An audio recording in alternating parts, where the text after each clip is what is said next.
So, how was the journey?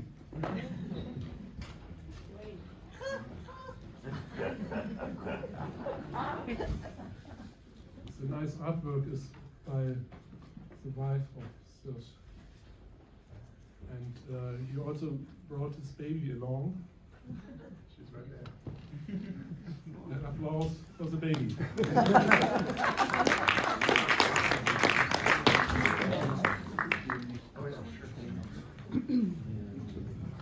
So the German poet Hölderlin would say, we are in the middle of nowhere, and we need you to show us a way through this wasteland, the nice island, the birds, to understand what it really is.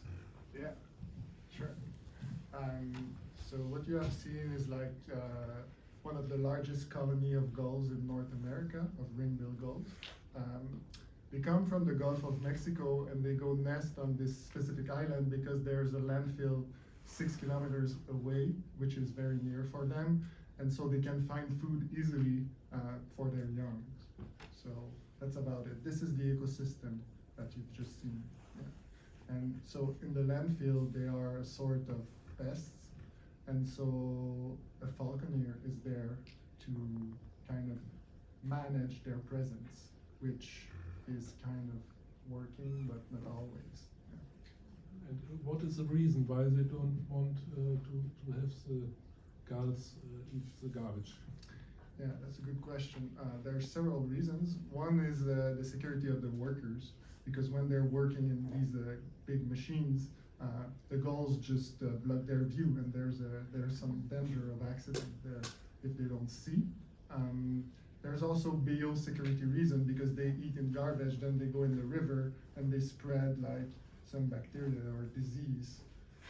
There's also the fact that this landfill is very close to the city. It's actually in a suburb, and there's a lot of people living all around it, and so they create a sort of nuisance for the people living close by, because they are loud, and they fly over their houses, and there's some droppings that gets in their food or their facial or things like that. Yeah, so. But this is like the official narrative, if you want, the public relation narrative that the company, the garbage company and the falconer company gives. But the thing is, you could let these birds eat the garbage. Like it's not a real problem in itself. Like there's a security problem, but apart from that, they could eat it, I think. Yeah. My favorite footage are the images from the head of the falcon. Yeah. And is it something that is also used in this work, this camera technique, or is it something you brought in? Yeah, that's a good question. When I start a project, I think I try to go in, like I do a lot of research, but I go in the situation with the less preconceptions that I can have. So I don't have a lot of ideas that I bring in. I'm more like an observant, and I try to listen to what the people have to say and what they want to do, and I try to be guided by the people or animals that I film. And so the camera on the Falcon was an idea that the falconers had. They actually did it before I came and visited and presented myself. And so the first time I met them, they showed me the footage of what they have done. It was beautiful. I was like, okay, it's great. We can see the subjectivity of the bird. We can see it flying around, but also what it is interested in. And so, yeah, I thought it was very interesting. The thing is, they had deleted their rushes and they only had a short sequence. So what I propose is that we start from scratch and we do it with good material. And so for 2 years, so the first year we had to find a camera light enough so the Falcon could wear it on its head, because there's a proportion that I needed to respect between the weight of the camera and the weight of the Falcon, so there were no risk of cervical dislocation when it's flying at like 150 kilometers an hour. So I found this camera, then we 3D printed like a special helmet so it could wear it. And then we had to train the bird so it developed the physical capacity to fly with this added weight. It took like a year and a half of training. So I could not do it by myself. It needed to come from the falconers themselves. They were very motivated to do it. And so they mainly did it. Like this was their project. So now I want to change a little the dimension of thinking about the project and return to my question before the movie. How did you discover this colony of the ring-bill gulls? Yeah, exactly. By accident. Yeah, I just heard that there were falcons being used in a landfill near Montreal, and I got curious. So I contacted the company doing that, and I asked to visit so they could show me what they were doing with falcons in the landfill. And so when I got there, they told me, we have to do wildlife management with falcons because there is the largest colony of ring-bill gulls in North America, just 6 or 8 kilometers away. So I got even more curious, and I decided that I should visit this island. But this island is located in a part of the river which is very large. The current is very strong, and there's a seaway between like one side of the river and the island. So to go there, by doing very little research, I found out that there's a group of scientists going there almost every day during spring because they're doing studies about the birds. So I contacted this team and they let me tag along. And as soon as I saw the island, I was like, I need to do a film about that. Mm-hmm. But then, yeah, I kind of decided that the birds will be like the main protagonist. So the real work started. So it took, I think, 2 years of field work so I can film like that. And again, it's an accident. Like I was at a dinner once and someone told me, what are you working on? And so I told the person about the project, and she said, oh, it's strange, my mother did an observation research in the 80s about this same colony, so maybe you should talk to her. And so I called her, and she just described what she was seeing when she did this observation research, and these were scenes from a film. So I was like, okay, maybe I should just follow her methodology. So she kind of described how she did it.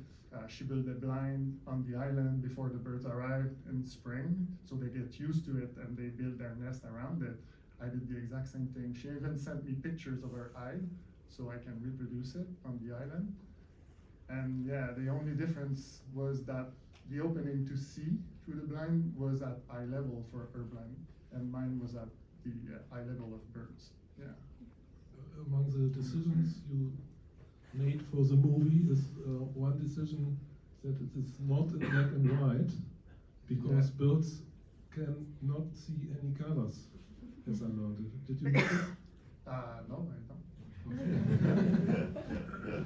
And you have also decided to only take in a little words of the falconer. Yeah.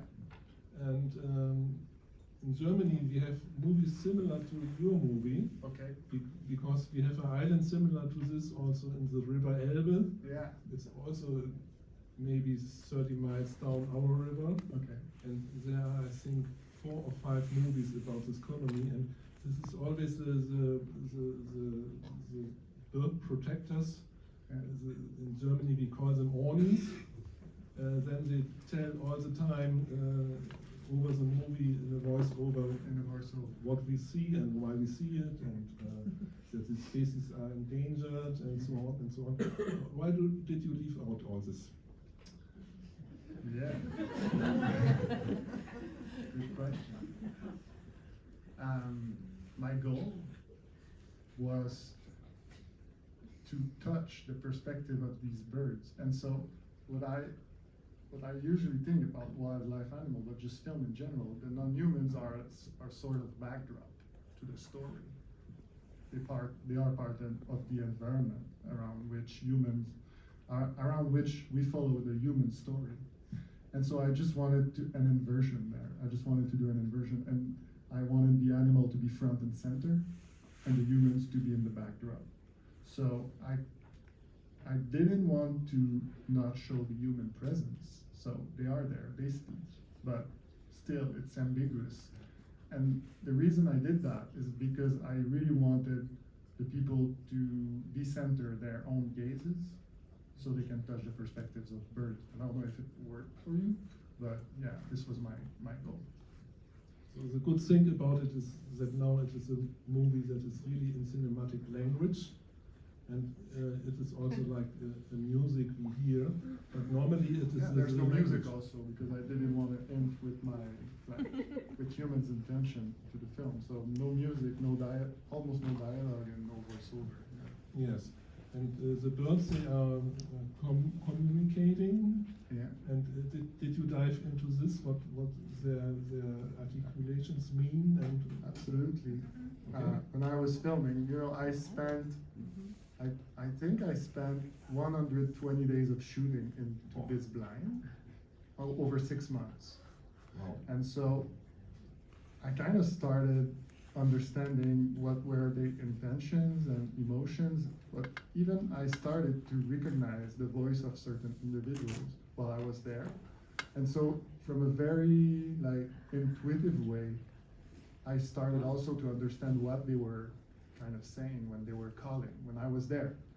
And then when I started editing, I did some research with some scientific article. It's well studied, actually, the calls of the species. So I kind of verified, and we edited the film with this in mind. Like, we use actually the lexicon that you have in your hands right now to edit the film, so we could really understand and respect the intentions of the birds. Yeah. Rasmus, yes, es gibt eine Frage im Publikum. Darf die kurz gestellt werden? Na sicher. Ja. Yeah, basically these are 2 questions and 1 comment. First of all, Serge, I'd like to thank you on behalf of the festival team to enrich this year's edition with this wonderful film. Thank you very much. Thank you for inviting me again. And I'd like to, you said something about the great amount of days you spent there, and I have 2 questions. The technique, I mean, do you kind of decided to use kind of remote heads? Can I imagine you lying on the ground with big zoom objectives, or how do you do that? And one big question is also, can you talk us through how do you find your protagonist? Because there have been thousands, maybe there have been some hard decisions in the editing. I'd like to know something about that. Okay. For the technique, it's pretty simple. Like I said, I built the blind before the birds arrived, so they were used to it when they started creating their nests, and so they got pretty close from the blind. I wasn't shooting with a big telephoto lens or anything. They were very close, like 1 meter away. So yeah, and the camera was at their eye level, so I was sitting on a pelican case for, I was going into the blind at dawn, and in the morning, and I was leaving in the evening. So I was there for 10 to 12 hours just to minimize the disturbance in the colony. And so, yeah, I was sitting on a pelican case, and the only opening was for my camera, so I had to look in the monitor for 10 to 12 hours so I could see outside and see what the birds were doing. And what these gulls are doing most of the time in a colony like that, they are sitting on their nest, like they need to lay eggs and all that, so they need to keep the eggs warm, and they preen a lot, like they make their feathers nice and white, as you can see them. So that's basically it, but sometimes there's something that's happening and you need to be very quick and ready. So I had this rule, never to look away from my monitor, and so I was only looking at these birds on their nest for about 12 hours. So this is how I did it. There's no magic. And after like, I would say from like half of the shooting, I could understand by the sound that something was going to happen, so I could anticipate what the birds would be doing in the next few minutes. So then I was very, very precise. And how did I find my protagonist? It's by accident, you know. I took the nests that were the closest to the eye, and those that I could see well, because as you maybe figure out, there's a lot of weeds that were growing in front of the eye. So I've been very lucky. At the end, I only could shoot one nest. Like I wasn't seeing the others. So yeah, and this is the one which we see some chicks hatching. So yeah, I've been very lucky on that. Mm. Yeah. Are there more questions?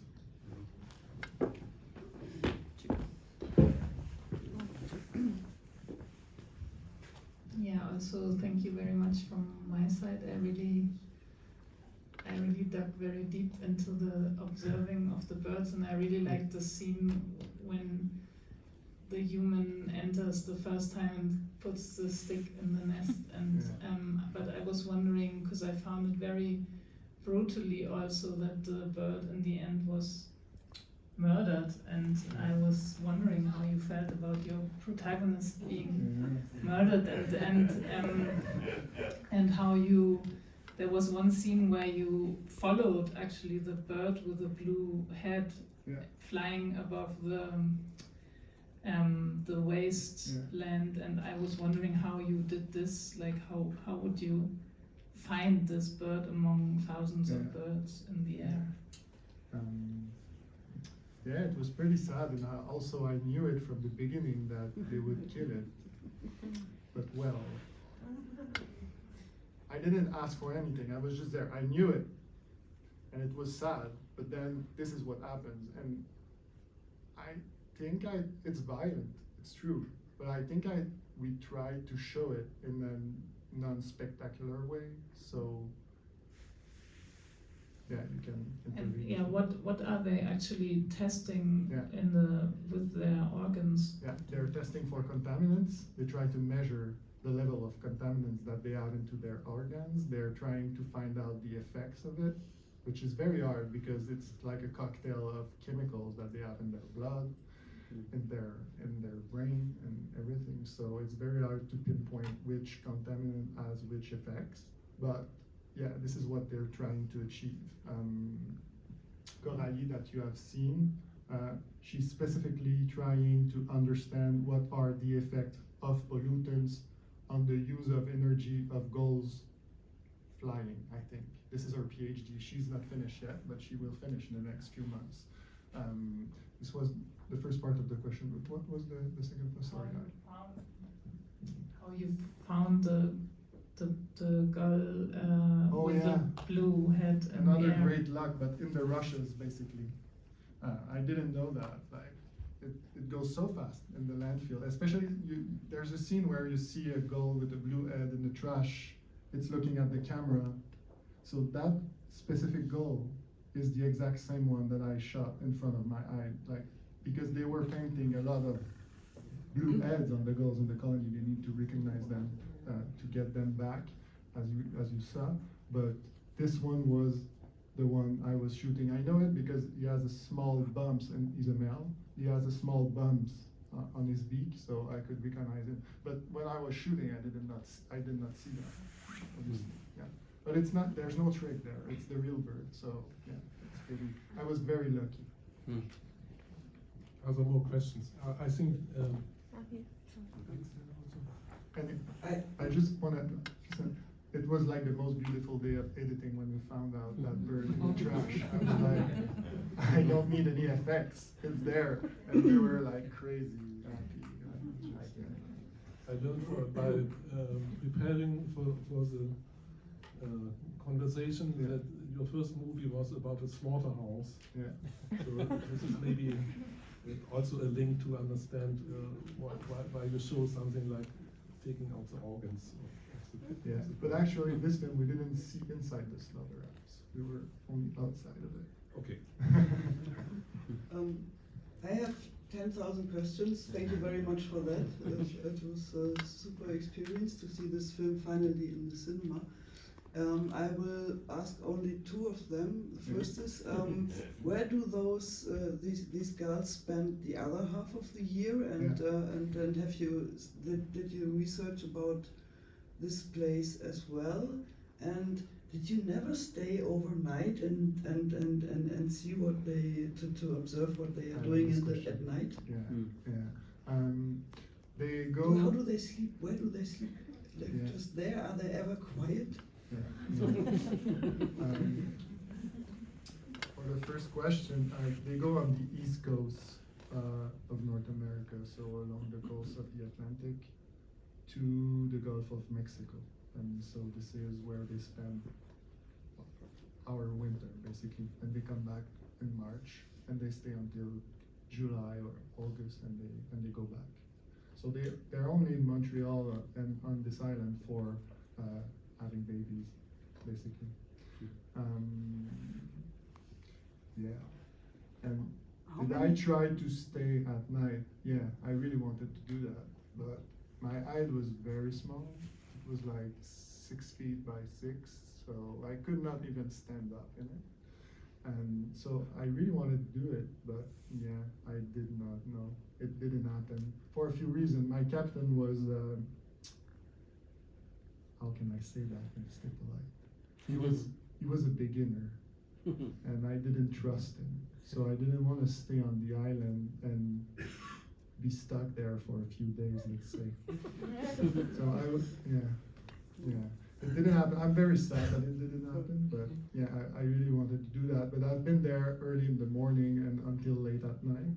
And yeah, the birds sleep during the day and during the night. There's no like difference for them. So they're not necessarily sleeping at night, and especially when they're on the ground because they feel unsafe. So they stay awake and they're very alert for predators. So yeah, when they sleep in the water, basically, to protect themselves of predators.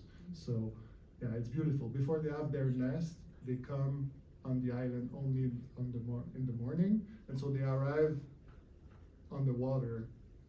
They circle the island, and then they get to their nest like that. So they're on the water during the night, and they stay on the island during the day. There's a question back there. Can you wait again with the question? Wo denn? Bleib da hinten ganz. Achso. Nee, das ist keine Frage. Okay, are there more questions? The sound. The sound. What about the sound? Yeah, the sound. My favorite part of it. There's no sound bank used in the sound editing. It's all sound that I recorded on location. I spent a great amount of time doing that. And yeah, we edited the sound as a concrete music, basically. And yeah, this is it. All the sound on the island and in the landfill also. Yeah, it's all reconstructed. So I did the sound recording, and then we resynchronized it to the image. So there's nothing in sync there. It's all done in post-production. Yeah, yeah.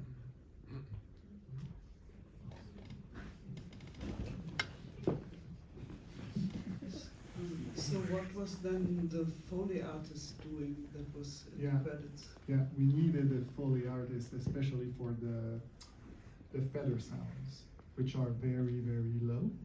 And so I could not record them in the colony. So we had a Foley artist doing that. And a few noises of garbage that I could get to get more texture. I could not get that also because the sound level is too high in the down. So the hawk flight sound is also recorded. We did not add anything on the Falcon. Yeah. So it's all the sound that this little action camera recorded. We liked it too much. Like Did you? when the Falcon breaks the neck of the gull, it's all real. Like we did not add anything on that. Same thing for the machine that comes behind it. It's all real. Like, yeah. Did you build this camera yourself with some No, people no. you found, or I is it found it something you online can somewhere. buy it? Yeah, we can buy it. It's an Insta go-to, I think. Yeah. It's made for drones, actually. Yeah. what? Or drone. For drones. Sorry. So, but it is a drone-free movie. It's also. No, there's a drone. This is a very sad yes, story it's also. the I didn't slow- want to use that. The but- slow flight over the Yeah. colony. Oh, Yeah. this is a very beautiful. Yeah. I wanted to show the colony at the point, and I could not do it on a tripod because the island is very bumpy, so you didn't get a very good view on a tripod. So I asked for someone. He was using a very small plane and a camera with a telephoto lens to do a shot of the island, but he kind of ghosted me somehow, and so I did not get my shot. The season was getting a bit late. We were at the end of it, and so I was like, I need a shot of the island, and so I asked a drone operator to do it, but I did not really like the idea, actually. And how comes that the birds are not afraid of the drone? That's a very good question. We were very impressed by that. We go in the colony itself. They just, they don't get scared by it. They don't even care. Like they look at it. I see them look at it, but they're not scared. But these birds are like, they're so courageous. I have a big admiration for them. They're like, courage. How were the birds reacting to you? To me, Yes. yeah, obviously they don't like a human presence, but we're not predator to them. So they're not that scared of us, but they don't like us to go into their colony and they're like on their eggs and all that. So what I did is that the egg was placed on the island so I could, like, I had not to cross the colony, I had not to go inside the colony to get into the hive. I could just go on the side of it, so they were not seeing me, and I was entering in the back of the hive, so they did not see me. So they were not very scared, and they learned pretty quick what I was doing. Like when they saw me arrive, they knew that I was going into the hive, that I was never getting out, and so they were not that scared, honestly. They were not at their nest when I was like around the hive, but they came back very, very quickly. Yeah. Another question, Felix. Yeah, I'm interested in this small pieces of slow motion inside. Or was this a decision while editing, or you did it on purpose? So let's see how I can use it. Or Yeah. It was made on purpose. The thing is, it goes so fast you don't see anything, and I really wanted to see what the birds are doing in the trash, especially when they try to chew something. I wanted to see that. So I decided to use slow motion for this reason, basically, because of the speed of the action. At real speed, you don't see much. They're too quick, because there's a risk of being there. Obviously, they know it. They know there's a falcon. They know the machinery is there. It's pretty dangerous, so they go fast. They take what they have to take, and they go away. I saw another question with my falcon eye. Thank you very much for this very, very good film. Yes, I'm so grateful. Now my question, does the government of Montreal, does it have a plan to close this dump for the garbage? Maybe, because then the gulls would lose their food, or at what do the yes? What's the feeling about that in the Yeah. population? It's very special because it's the only dump around Montreal. So I think it's used by 4 million or 5 million people, and so they cannot close it. It's impossible. So yeah, the gulls have food for the years to come. There's no problem there. Yeah. So the thing is, the island is disappearing very quickly. Because of the seaway, it gets eroded each year, so they are losing their island slowly. But actually, it's pretty fast. So they go nest on other islands and on rooftops of buildings, which creates some tension in the population with the birds. Yeah. So I don't know what will happen with that, but yeah, this is what is happening. But there's no official plan. Like, these birds are considered pests, so nobody cares really what happens to them. Yeah.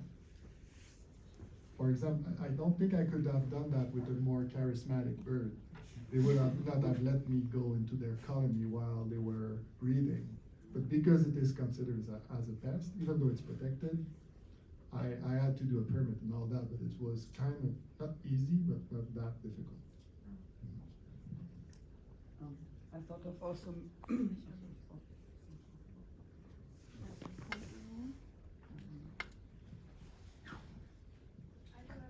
one answer to this question could also be less waste. Maybe I just less waste, more composting. Like, yeah, exactly. It could be that, but they will find other way. They're clever. So these gulls were endangered in extinction maybe 100 years before you told? Yeah, exactly. They were, and they found a way to survive.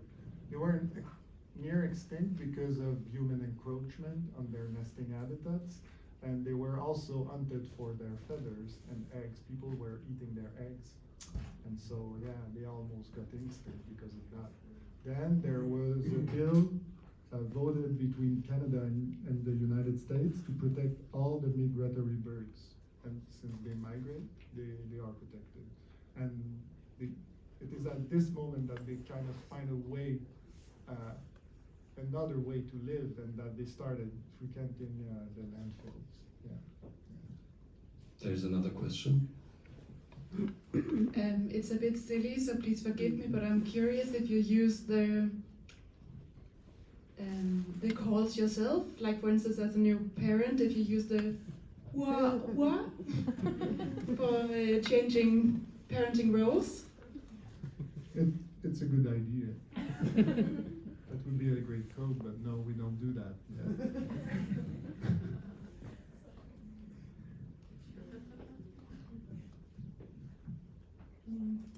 It was really interesting to hear all the background and research information, and I wonder if there were any moments in the production process that you were tempted to put in more information in the film as well, because it's so interesting to know.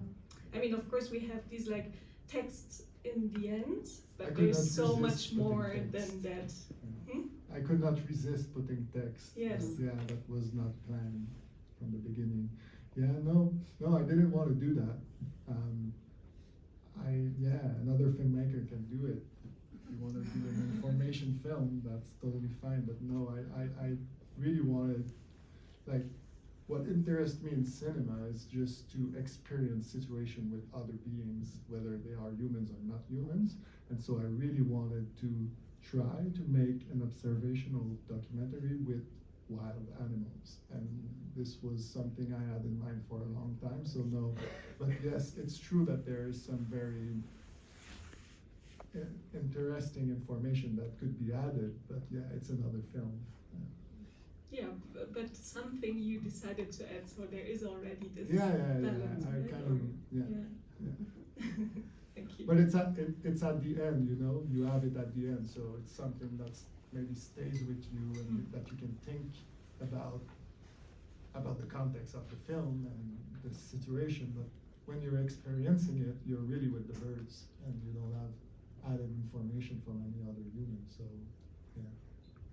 You add to the movie the title, that is like a strong word. In German, it would be die Erben. Yeah. And it's interesting to think about when you bring your film to a German audience, if the title Die Erben would be perfect or not. I'm not sure. Maybe I'm not sure either because I don't speak German, but maybe you could tell me what you think. it's in Germany a strong word for passing over from one generation to the other. Money mostly. Money? Treasures also. And you see it, as I understood from your movie, that these birds, they will be on the planet when mankind has disappeared, right? Maybe not, because they kind of profit from our environment and landscape, so maybe not. But they did find a way to thrive into the world we reshaped, which is why in a time of great disappearance of species, they are the inheritors of the earth we are transforming right now. So this is the original meaning of the film. But the interesting thing about what you're saying is that the original title is Les Héritiers in French. I actually speak French. And so it has a similar meaning, which is a bit like some material thing that you give to the people that stays after you die. So yeah, it's interesting. So another question. Yes, apart from Hamburg, where have you shown your film so far? In which countries or locations? Yeah. Yes. The premiere was in Leipzig, so it's been shown twice in Germany. It's been shown in Montreal, in Gaspé, then here, and I'm going to show it in Paris just after I show it here. Yeah. And that's it for the moment. Maybe as the mic is here, because you mentioned you like cinema as an experience, and as Rasmus mentioned the slaughterhouses, I became interested in what other films you did. Oh. If you can describe this shortly. Yeah. So this is my second feature actually. I did one other film with a friend of mine, and it's about the meat industry in Quebec. And so we were interested in who gets to work into these industrial slaughterhouses and in what condition they are to accept this kind of work. So we followed some asylum seekers coming into Quebec and being offered this only choice of working into slaughterhouse on the one side, and we follow in parallel the animals that get reared for meat actually, and they end up also into the slaughterhouse. So this is called Resources. It's my first feature, and so this is my second. So I did not make a lot of films. I was most active in visual arts before, and yeah.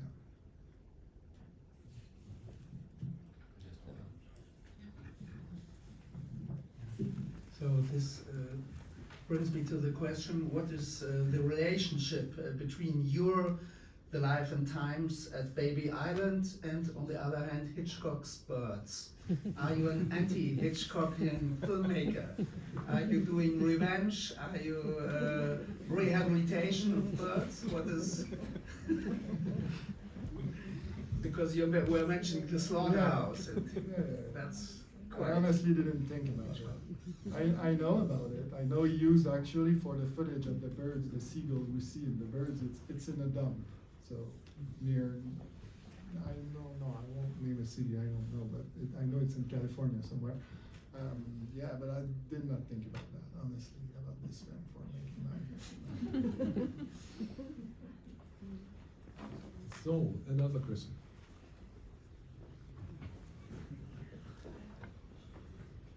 Yeah, you said earlier that gulls spend most of their day doing two things, but not very much. So I'm wondering how you, so in a way, of course, you gave the film a narrative or drama, and it could have been a more monotonous film in a way.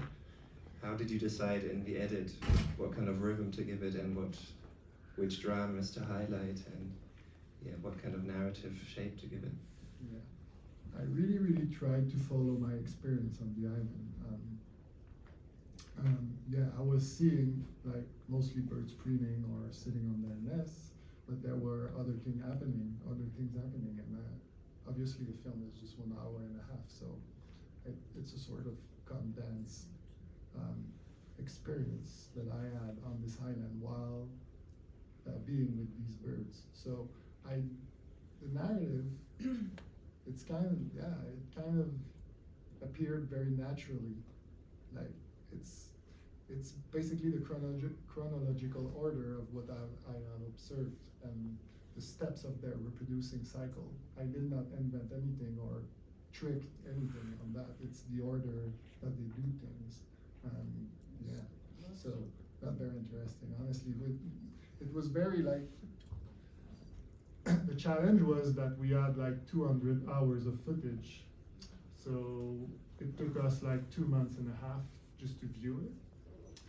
And then we had to kind of decide what we were keeping and what we were kind of putting away. And I really wanted the story to go by increments. And so that balance, so not to lose the viewers, was very long to achieve. Like it took a lot of time. I think we took like 7 months to edit this film, or maybe, no, 7, I think. So yeah, this was the hardest part, but the structure, it's really what happens. Yeah.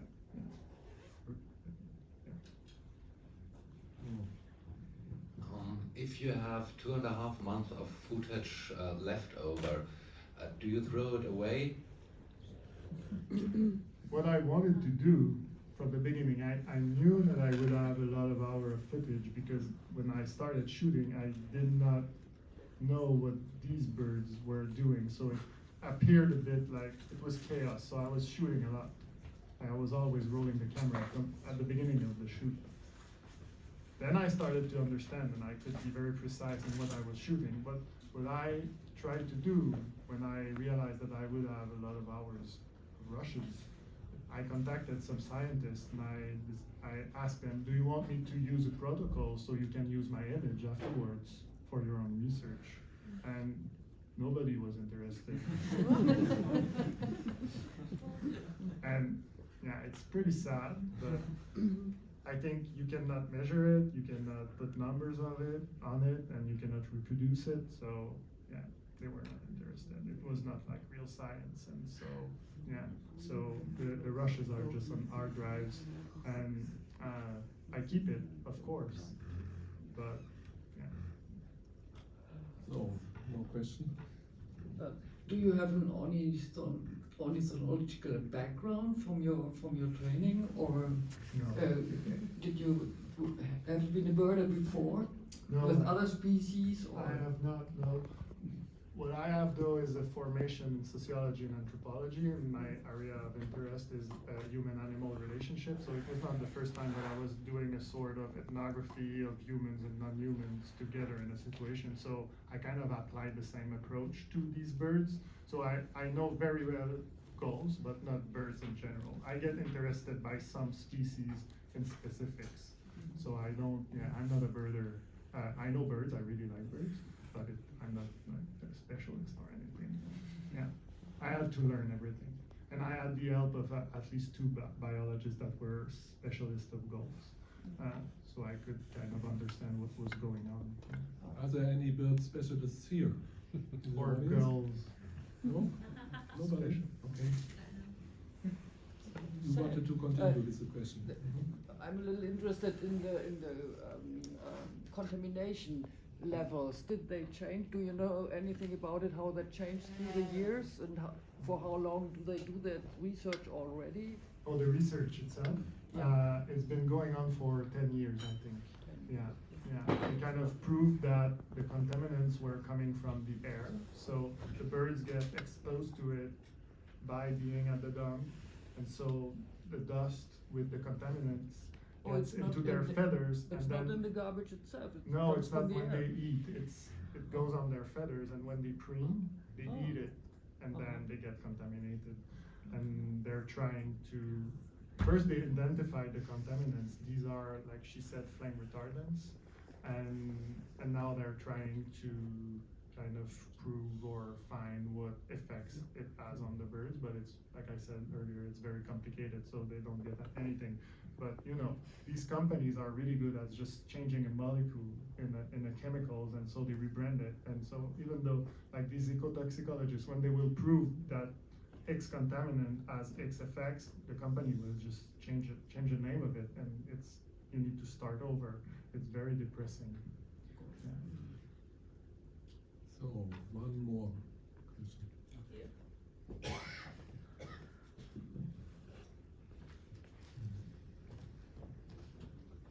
Hello. Okay, thank you for the film. The question is to the species. I did not quite catch if this is the only colony of the species, or did they? Are there other? No. It's a very common bird in Canada and in the US. It's a ring-billed gulls. So yeah, they're a very common bird. But at one point they were almost extinct. Exactly. Yeah. When was that? But now you see them everywhere. Yeah. They rebounded, as we say. It's a species that is a great example of an animal that can adapt to what we are creating and thrive into our world, basically. Yeah. I learned that some of the ring-billed gulls also flew to Europe. Yeah. At least one of them. I saw that on the farm. Yeah, once. Okay, is there another question, or? But they have not been specially protected. Like I It came said, by there's itself. a bill between Canada and the US to protect because all of the bill. migratory birds, so they are protected. Yeah. But they are also considered pests, so you can kill them when you have a permit, which you cannot do with other birds that are protected. So yeah. So is there one more question? Just a big thank you, applause. Thank you for having me.